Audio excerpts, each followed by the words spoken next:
Welcome to the Cannabis Equipment News Podcast.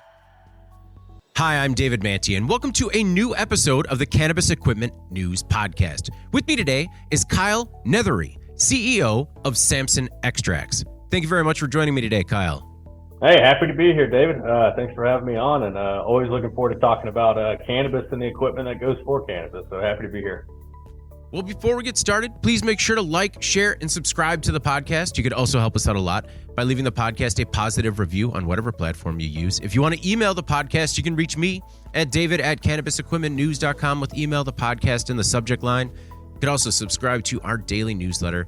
Make sure you get it delivered to your inbox first. Kyle, I always like to start with a little bit of background. How was it that you found yourself working in cannabis? Yeah, so I started in cannabis in late 2019. I operated before Samson Extracts. I started my experience off in Michigan, in the mature medical market, recently new adult use market at that time. And really, my story is I was working at Southwest Airlines. It's kind of a chief of staff for a big department there, and my best friend at Southwest.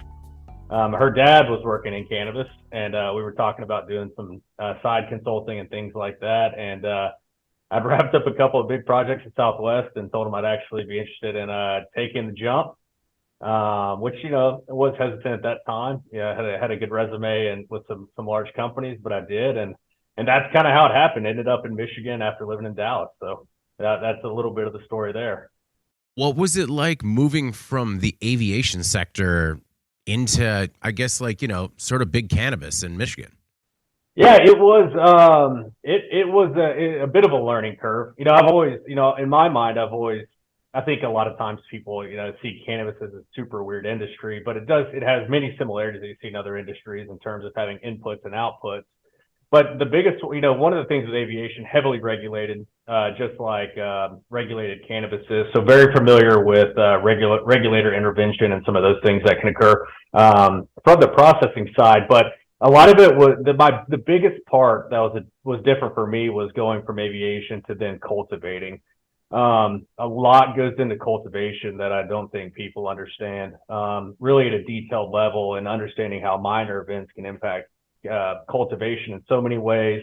Learning how plants grow indoors, there's a whole science to that I think people just think you just put something in soil or media or something like that and then it starts blooming, but there's so much that goes into it. So the cultivation was probably the biggest learning curve from my side. But production and manufacturing, that's kind of my bread and butter from my background and the business management side. So that was much more easy for me to focus on there up front.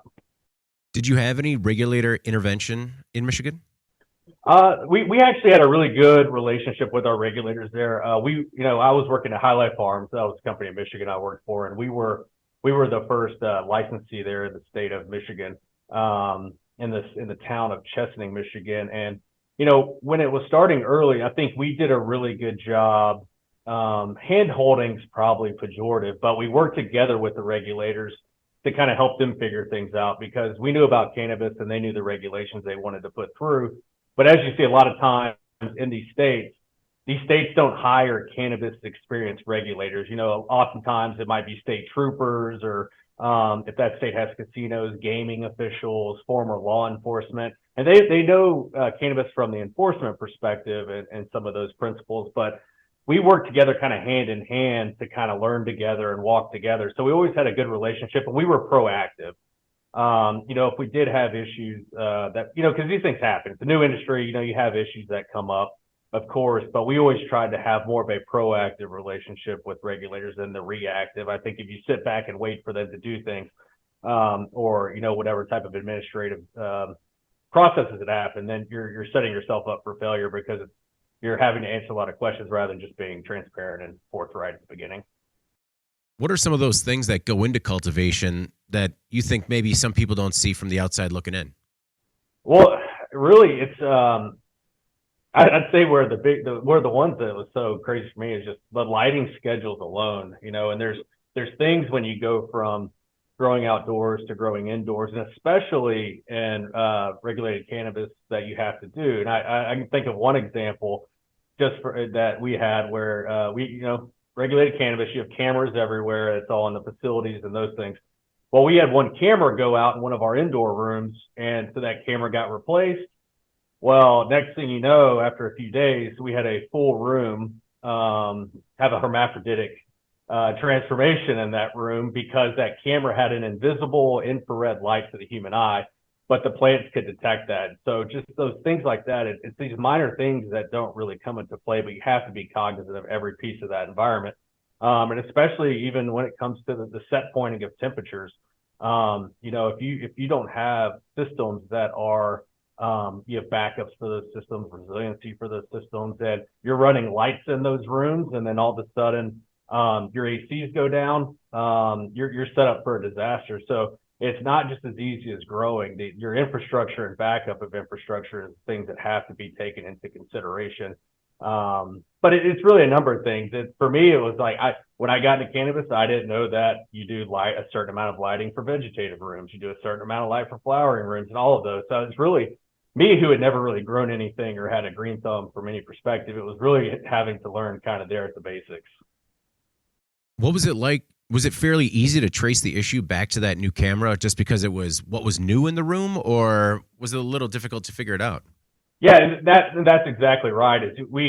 I'm big on, especially when you're doing changes or you're doing projects, is making micro movements with those changes and projects. And that's something I'm a huge believer in. And you're exactly right. Everything was the same. Everything was normal, but we could identify it to that one camera.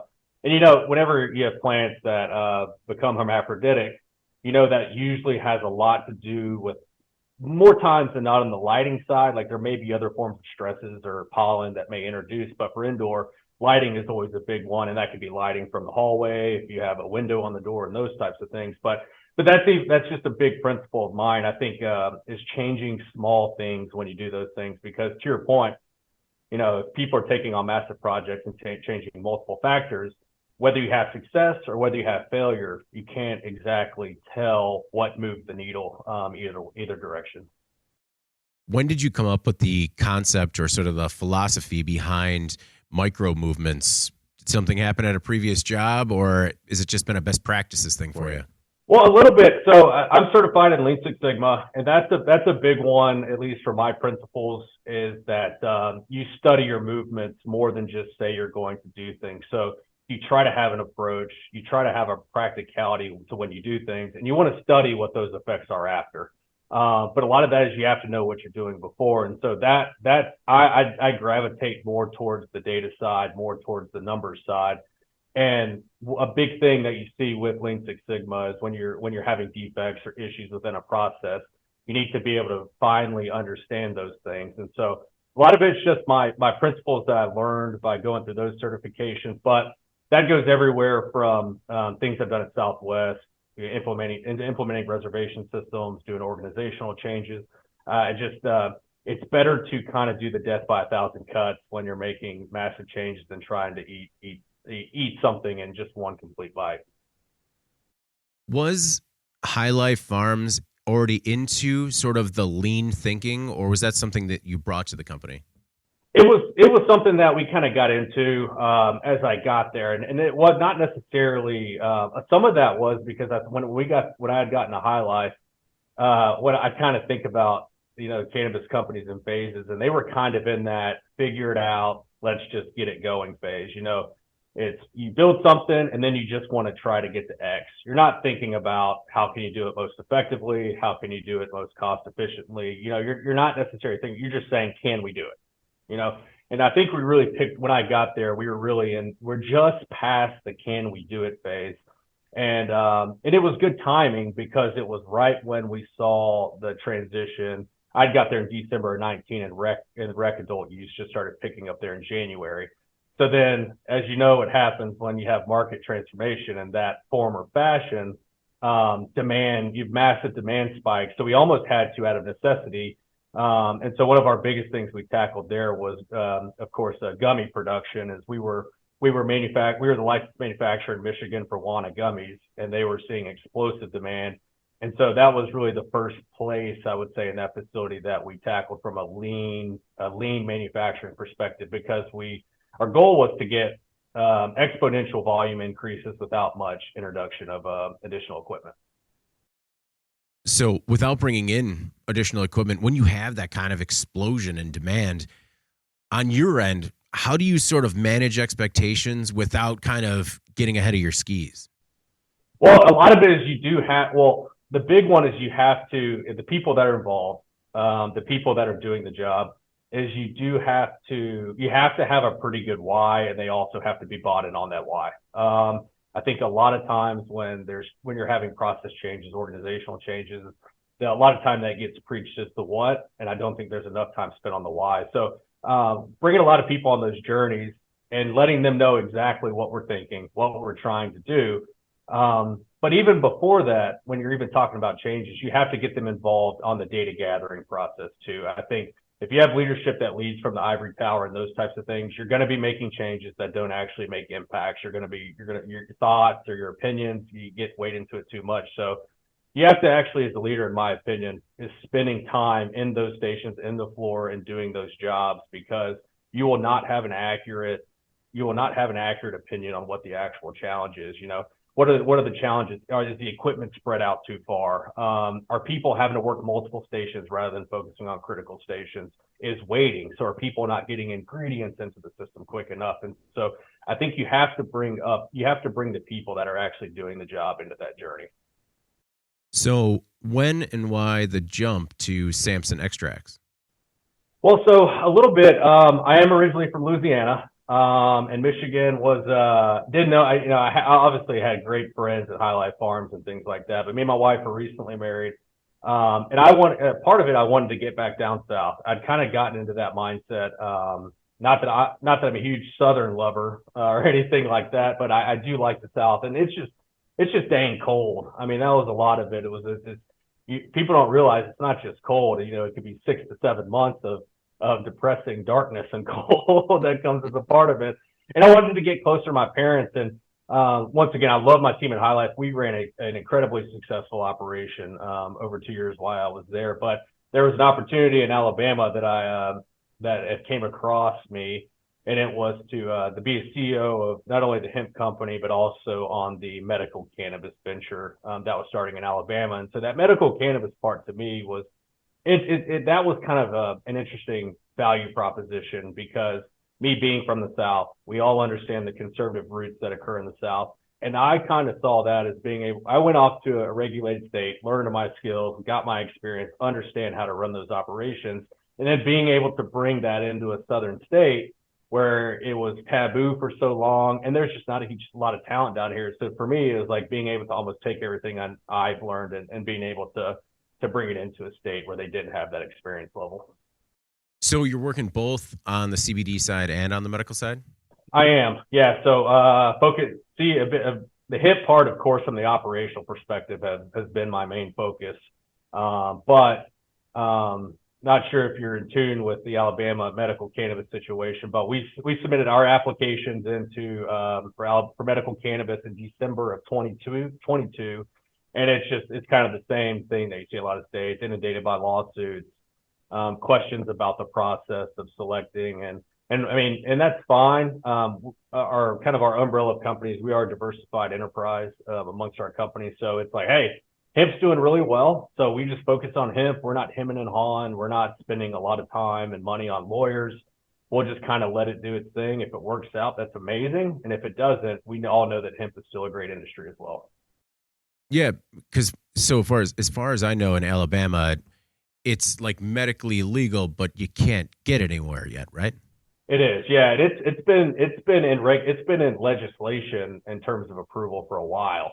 Mm-hmm. It took a couple of years, even after the legislation was passed, to get the application process in. So, and it is a restrictive product base too. It's no smokable flower. No flavored edibles. There could be almost like a peach gummy product. It's very restrictive medical. And so I think there will be challenges from my perspective. You have Mississippi that's led a very aggressive medical market pursuit. You have Louisiana that is a very mature medical market pursuit. And then of course to the southern border is Florida, who we all know is a large industry already. with talks of going recreational potentially here in this election season. So I think it will be challenging. I think it'll be interesting to see how Alabama feels that way because, most states to improve patient engagement, they'll, increase product scope, increase cost scope and those things. But there will be a lot of pressure from border states because there's one thing I know from Michigan, and I think everyone knows, is that people will drive for this product.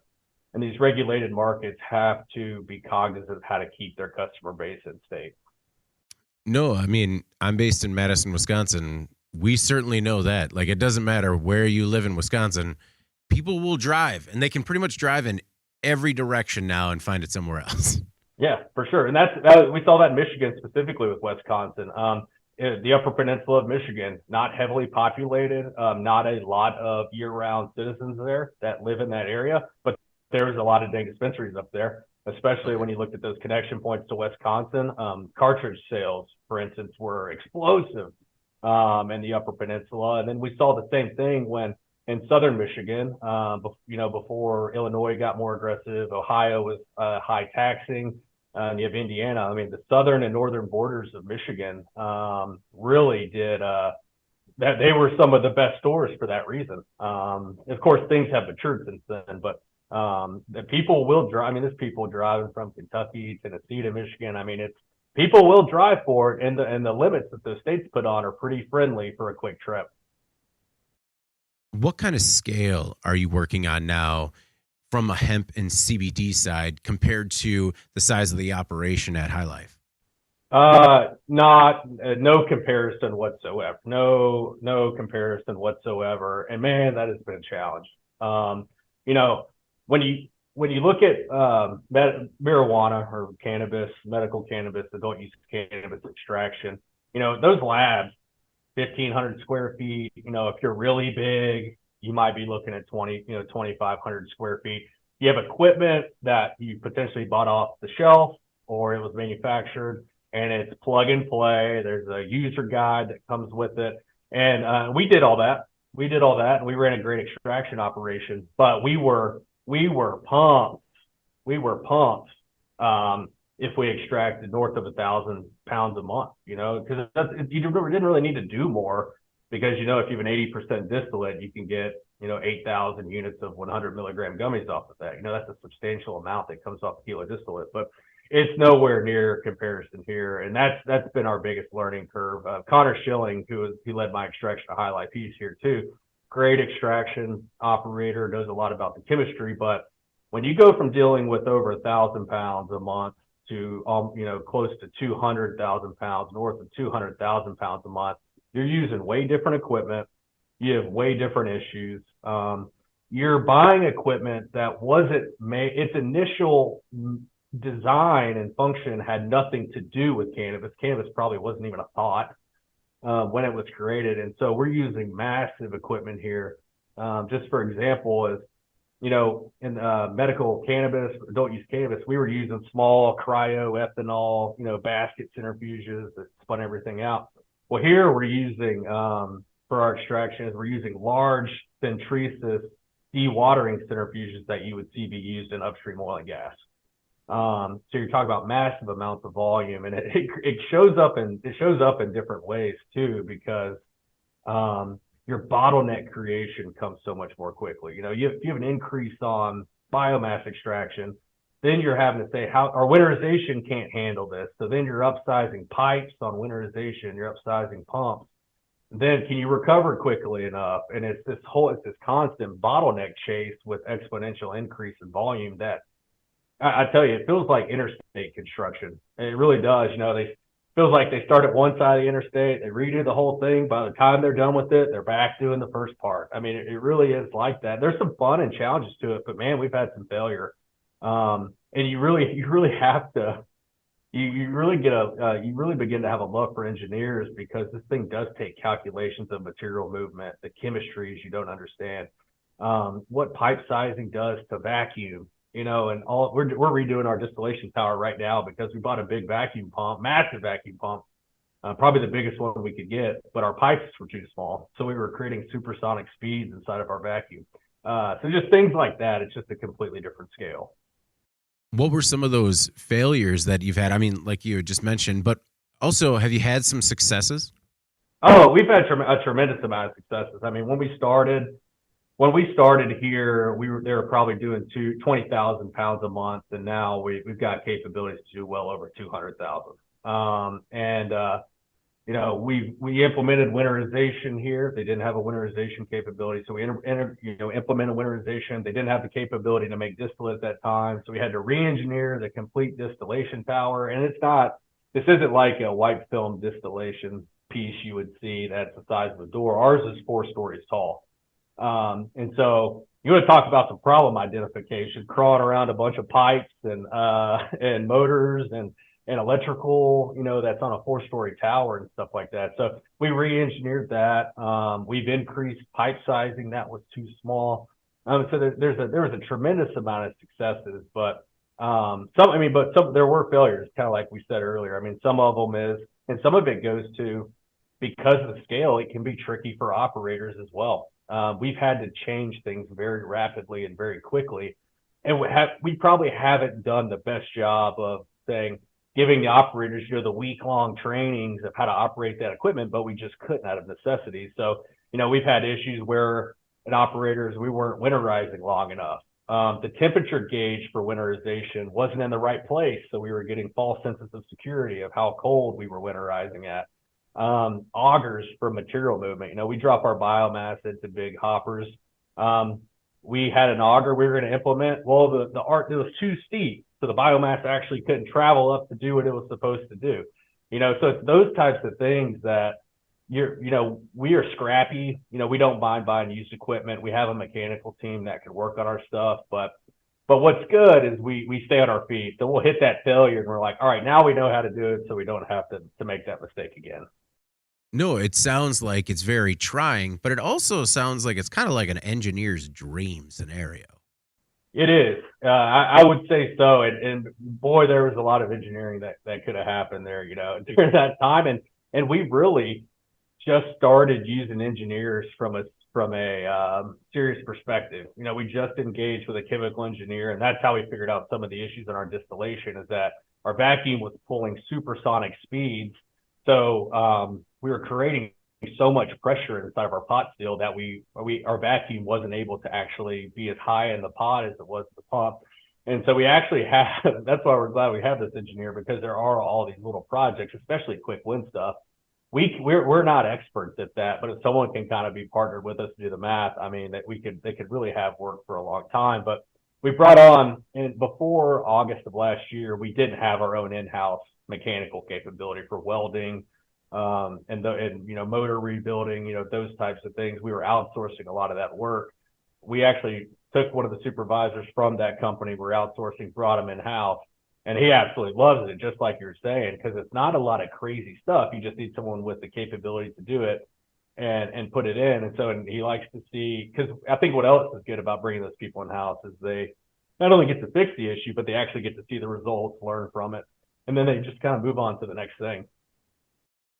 So when you moved to Samson, did you kind of have to shelve the micro movements idea just because the scale was so much larger, or do you maintain the same philosophy just on a much larger scale? We had to be it was pretty transformational change on the pieces of equipment. And a lot of it, when I think about kind of the phases, I think that's a good topic to cover on, is I'm almost here for 2 years here in March, and we've kind of been in 3 phases throughout that time.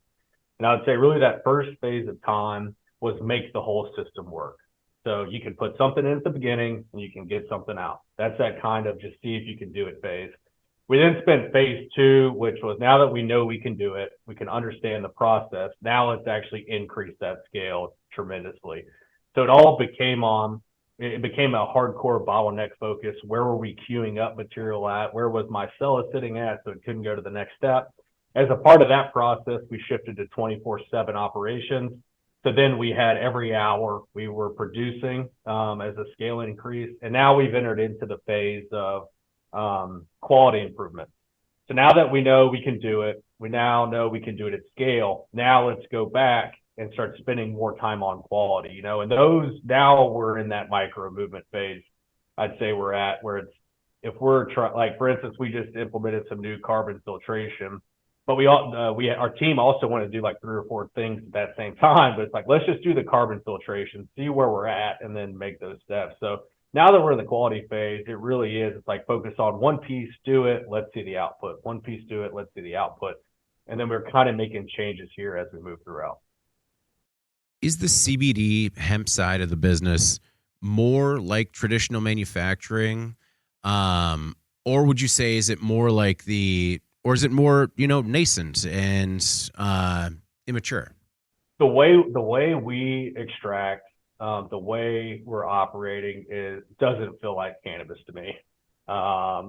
It is a lot of scale. There's not a lot of people doing the type of volume we're doing. It feels much more like, and I did oil and gas consulting prior to Southwest. It feels much more like an oil and gas operation to me than it does a cannabis operation, or just other type of, whether it's seed oil manufacturing or, those types of other extraction operations.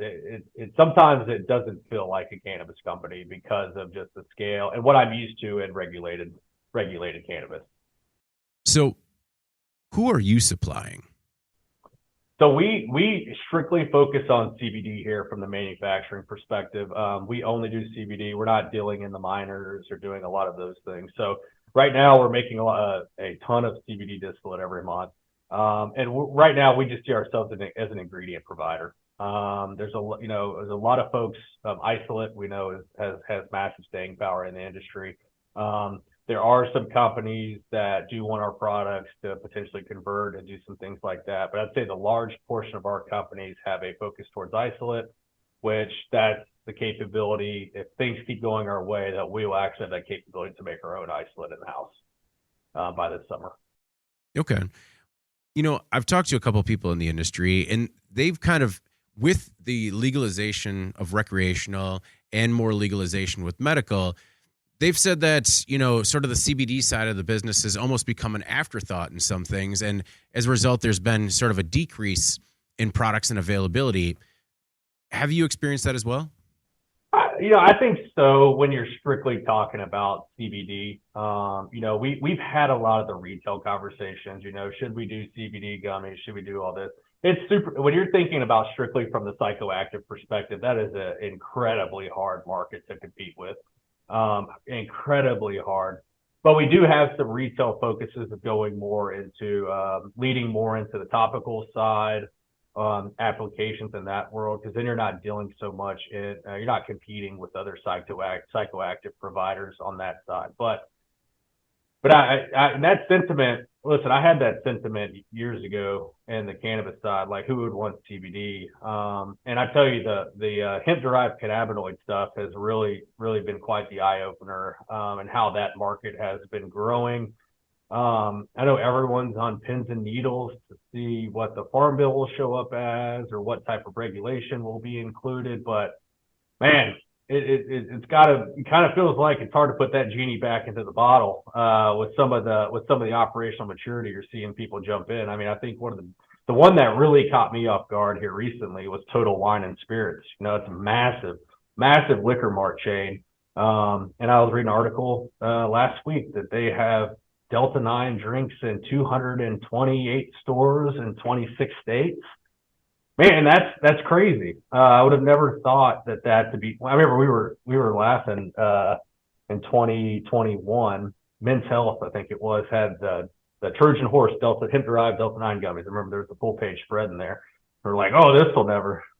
What's this? This will never happen. And man, we were wrong. So I don't mean to go on a tangent there, but just to kind of dial it back. I mean, it seems that way, but now it seems like the regulated marijuana companies are trying to go the hemp route. You saw Kiva Brands. They were frustrated with a lot of the hemp products, I think, and now they're making their own hemp products. So I wish I could guess what's going to happen, but it seems like for the hemp-derived cannabinoids, that space is growing faster than most people can keep up with.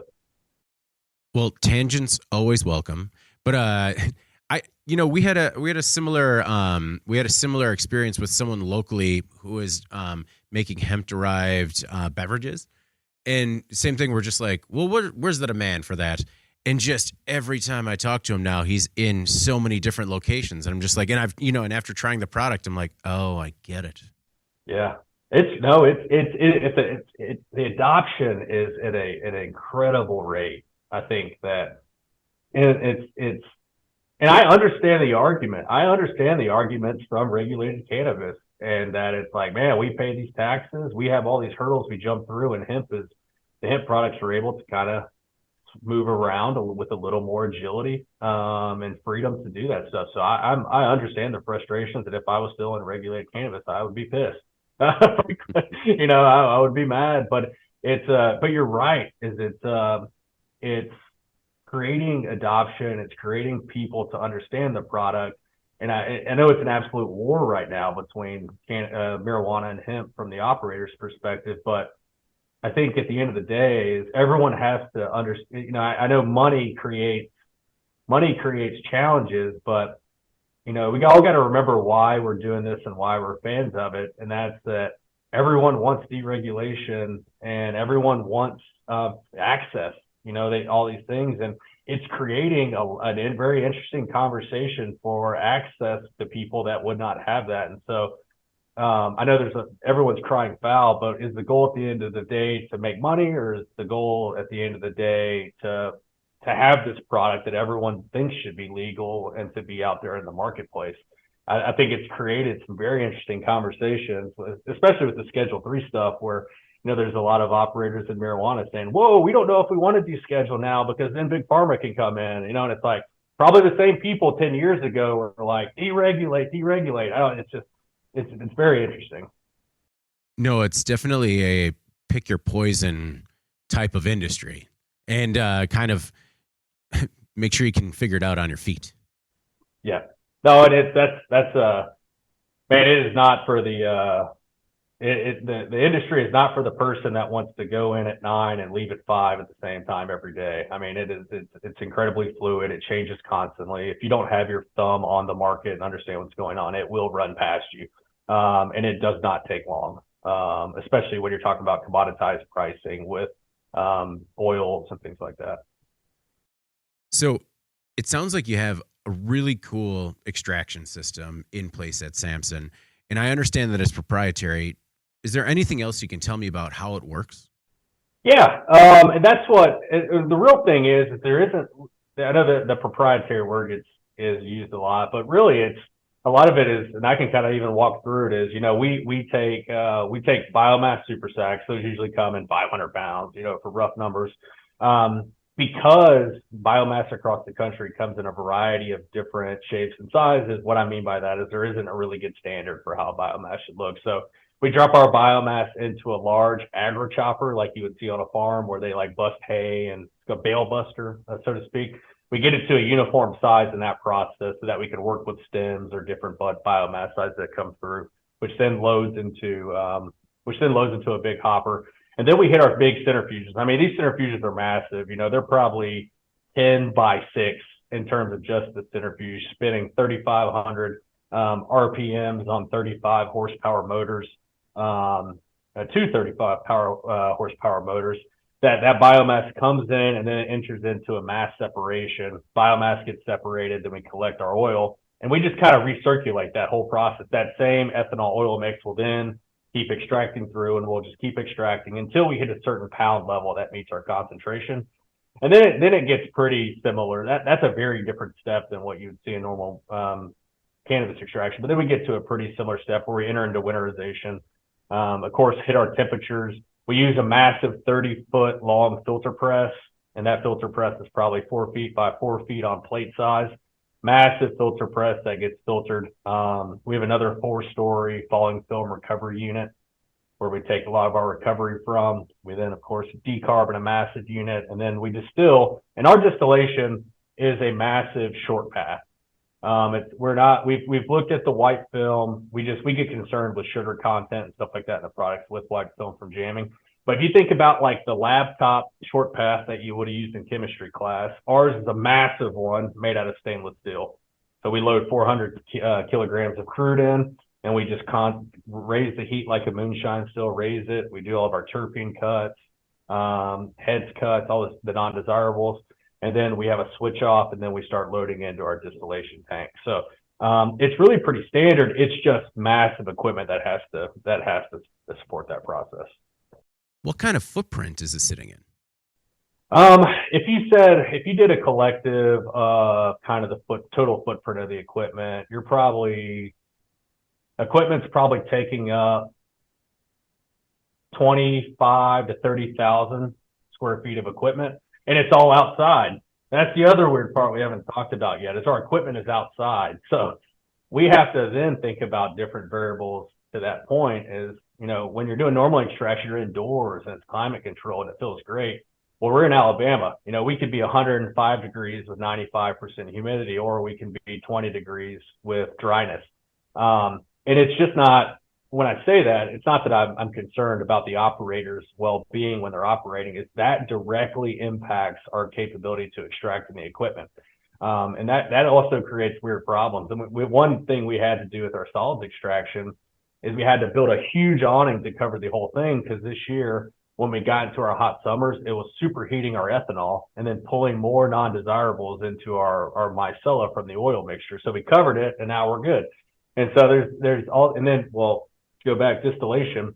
We were having some trouble collecting distillate, our distillation tower in this wintertime, and it's because one spot on the column wasn't insulated.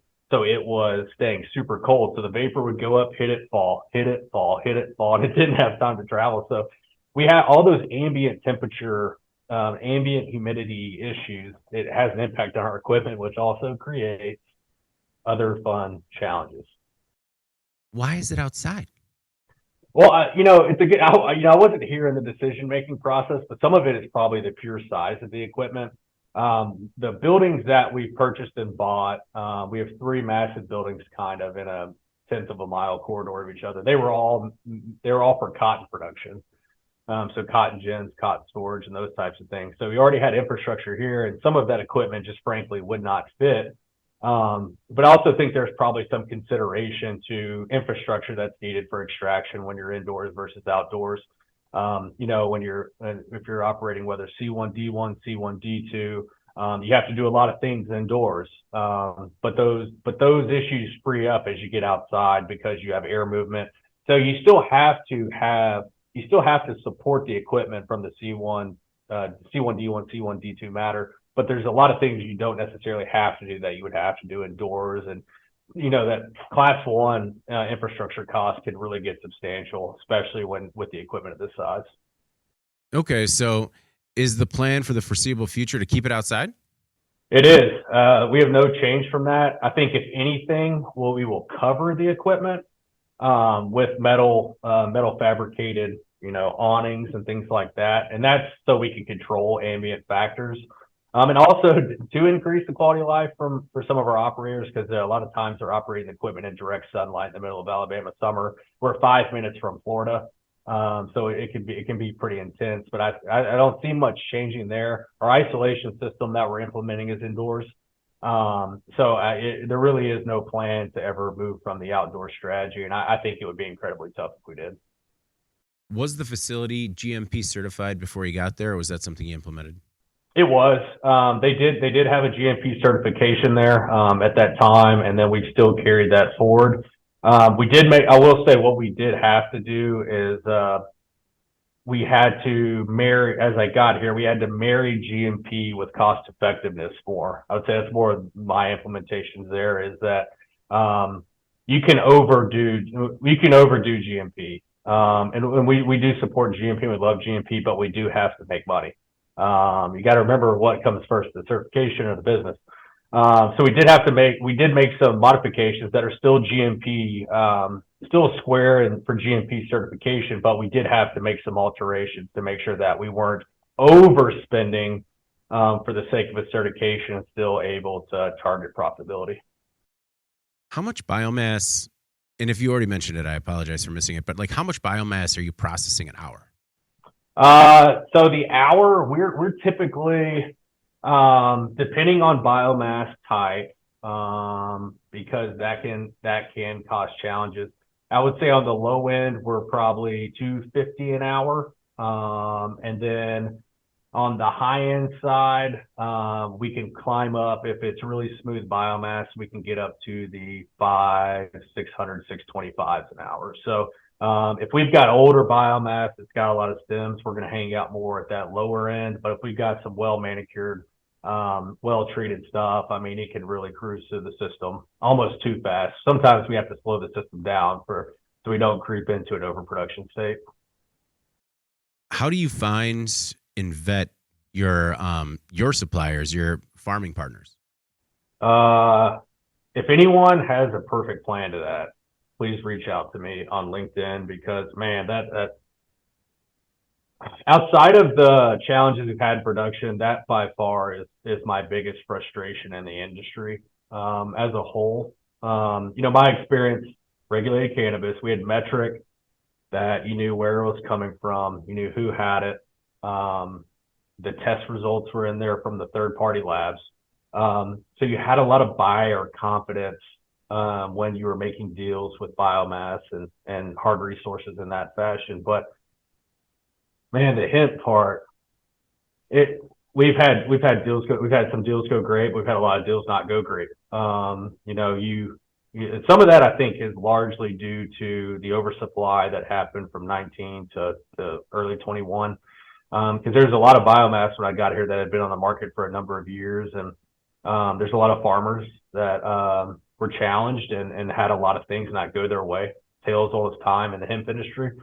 And so, a lot of challenges because, this biomass has grown everywhere and you still have to be effective with your travel. So our process typically would be that you request a sample. If you're at terms, you test our sample in-house. We get into the same ballpark on pricing, and then we like to send someone out there to make sure it exists. Believe it or not, that is a problem where you're being sold biomass that potentially doesn't exist. Make sure it exists.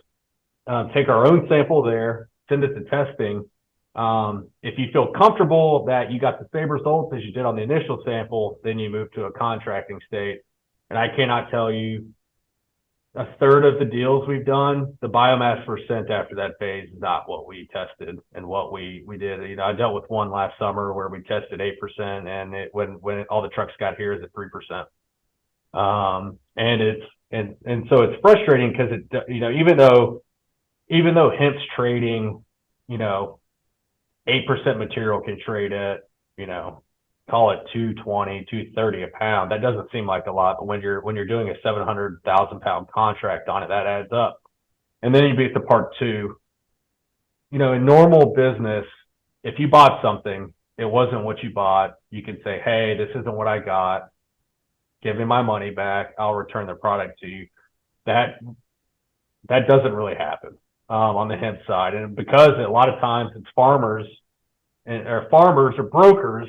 Brokers have really heavily got into the system, but it's like, hey, that farmer lost all their money in 19 when they grew it, so they don't even have money to give you the payback. The money you paid them is going towards bills, it's going towards these things, so there's no money to return. And so then, as you're looking at make right solutions or settlement solutions and things like that, it's this creative dealing you're having to do. So, because they may not be farming anymore, or maybe they're expecting to farm, and then you're saying, all right, to pay us back, you got to give us a 10 cents discount per pound, and hopefully it matches up to it. So it's by far the most frustrating part of the business. But what we've done, I'll kind of tip to that, is now we're getting much lighter on spot buying hemp in the way that we've kind of done. There was great deals over that time, so we still had some successes. I don't want to knock that.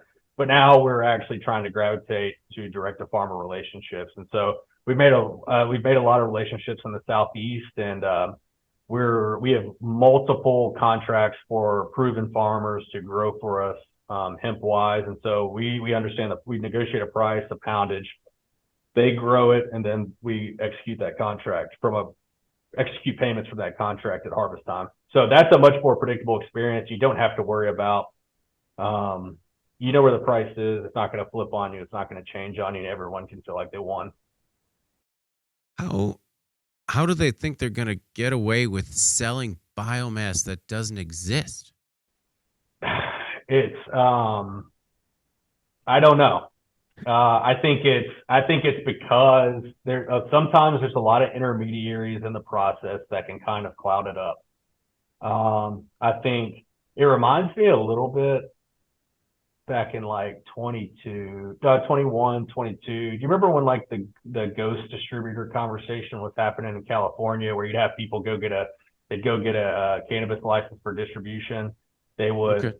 go to the grower. They would set like a 30-day payment term with the grower. They would take 1,000 pounds from the grower, and then they would go off the face of the earth. Mhm. It almost feels a little bit like that. I would say we've never had a deal go that bad to where it was like we paid money and there was nothing. Our issues have been way more about the potency was where we saw when we did our testing, or the material makeup is completely different. So when we got a sample, it was green, it was buddy, and the stuff that sent us was brown with a ton of stem and that. And so it's almost a little bit of a kind of a bait and switch situation more than that. How long do you think until that kind of evens out of the industry? My thought is soon. I am at least hopeful that this issue's gone away. I think a lot of those issues came up because the biomass that was largely being traded over the last couple of years was biomass from 19 to 21. That is very it's a well talked conversation that there's not a lot of that biomass still around. And so I think now a lot of the biomass that's going to be extracted is going to be freshly, newly grown. I think you will be able to go see that biomass being grown, which you couldn't do before. And I think the other part too is right, wrong, or indifferent. I think there was a lot of people trying to make up for problems that happened during the oversupply phase of hemp from 19, 20, around that time frame, where it's like, well, I lost my shirt, so I've at least got to get made whole. And if you can, it's also if you could return it, let's just say that if you could return the biomass, it would be so hard to do anyways, because we get 25,000s per truckload, so it comes on a full tractor trailer. And it's like you get this whole thing. It's like now you have to reload the whole truck back after you get testing. Then you have to do freight. Then it's got to make it there. Then you have to make sure you have so it's even like the return part of it's tough. So like we try to be understanding, and more times than not, we're like, hey, we get it. These things happen, but we need to find a way to make it right, because we still are out money. And then that causes issues where we have to treat the biomass in production. If it's not what we expected out or what we wanted, we then have to figure out how to handle it within our production system. So as the industry's kind of working out through this oversupply from 19 and 20, do you foresee there being like a dip in supply, like a short-term dip? That is the opinion of most. I think the opinion of most is that if you're going to extract biomass, it's going to be grown. I think it has led to price increases, so the hemp price is increasing. But I will say I think it's increasing at a rate that is higher than what it actually should be. Last year we were trading hemp 18 cents a point. So just on that math, if it's 10% CBD, it'd be $1.80 a pound. I've had people call me trying to trade hemp at 50 cents a point. So creeping up on 3x in price. And I tell you what's not doing that is the extracts market. And so that's where I think you're seeing the tug of war now in the industry, is that you've got farming supply that's trying to increase price substantially, but you're effectively seeing no pricing increase to match those biomass increases from a 2 to 3x perspective. I mean, we have seen some increases, I would say, on the extract side, 10 to 15% in price increases, but it's nowhere near the pace at what cultivation is trying to charge. And there's also other interesting elements to cultivation. There's a lot of talk in the industry about biomass coming from outside of the country. South American biomass, South African biomass, a lot of conversations that we're hearing about that. But I mean, our perspective there is it's hard enough to buy hemp in the U.S. I couldn't imagine the level of sketchiness and everything you'd have to deal with from an international purchase. So there's always variables that are, supply and demand, and hopefully we'll get to see it balance out a little more, but it has been a challenge the last few years. Do you foresee that happening? Like having to kind of adjust for an international market opening up? Yeah, it is. It kind of is twofold. There's talks of biomass coming in from international, but there's a lot of CBD isolate that's being sent international as well. The European market are massive users. I think mostly when I hear about isolate going out of the country, it's for use there. The shift that I think people have to be aware of is that those countries, as we know, is they are getting more mature in regulation and opening things up, and it's hard to. We want to. I think when isolate gets going, I think we're totally interested in pursuing the international market, but it's not. I think it's tough to pin that on a long-term strategy because they eventually will stop paying the cost to import internationally and will begin to develop their own competencies. That's just how it goes. You can only outsource so long before you understand how much more cheaply you can do it. So I think it's something I think you'll see for a while of product or of isolate going out internationally, but you know how it is. They're going to want to do it themselves eventually, and as their countries get more open and people get more used to that, then I'm sure they will start doing their own. That's just my opinion. Well, it's something that you've seen in other industries become so important is kind of traceability and supply chain integrity. It's kind of wild that, essentially to make sure that you're getting what you pay for, you need to have boots on the ground watching it through the entire process. Mm-hmm. You do. Yeah. And you see a lot of those talks where they'll have international escrow agents that are kind of, watching it from shipment to delivery. And then when do you get paid versus when does it get shipped? And then, there's also an element that, we always hear about is then you have customs intervention on both sides. And it's really, it'd be a full-time job for someone. If you really had a mature international shipping situation, you'd have someone full-time just having to deal with all the hurdles, from that process. And, it's interesting too, because, we work with benchmarkers to look at what the hemp industry is doing, what hemp supply is. And there's a lot of hemp going out international, but a lot of the markers we've looked at, you're seeing some trends or some data that's showing that there may not be enough hemp even to satisfy what U.S. demand is, and that's also additionally scary because, as we talked earlier, with the Delta 9 drinks and things like that coming on board, every day there's new companies starting to do that, and so if you're already in a supply situation, to be able to do what you have now, there's more and more people making these products every day as time goes on. Kyle, I really do appreciate you taking the time. And it's been really eye-opening. Just the scale that you guys are working on is incredible. Before we get out of here, is there anything else that you want to make sure the Cannabis Equipment News audience either knows about yourself or your work at Samson Extracts? No, the main thing is we are going out there and letting people know that, we are a top hemp producer that's taking the biomass and extracting it. There's not a lot of people doing that. They like to take it at crude or take it at distillate or those things. And we do the dirty work. We do the extraction. We take it to the product.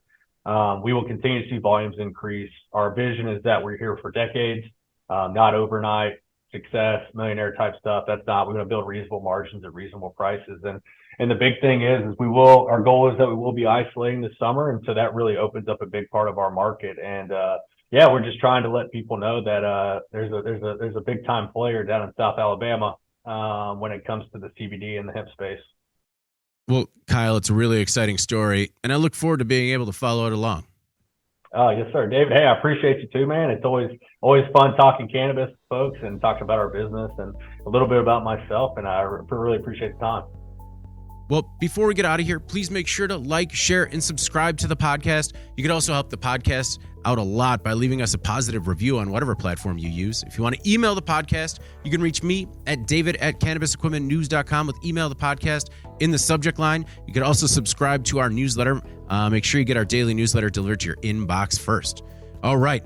For Kyle Neathery, CEO of Samson Extracts, I'm David Manti. This is the Cannabis Equipment News Podcast. We'll see you next week.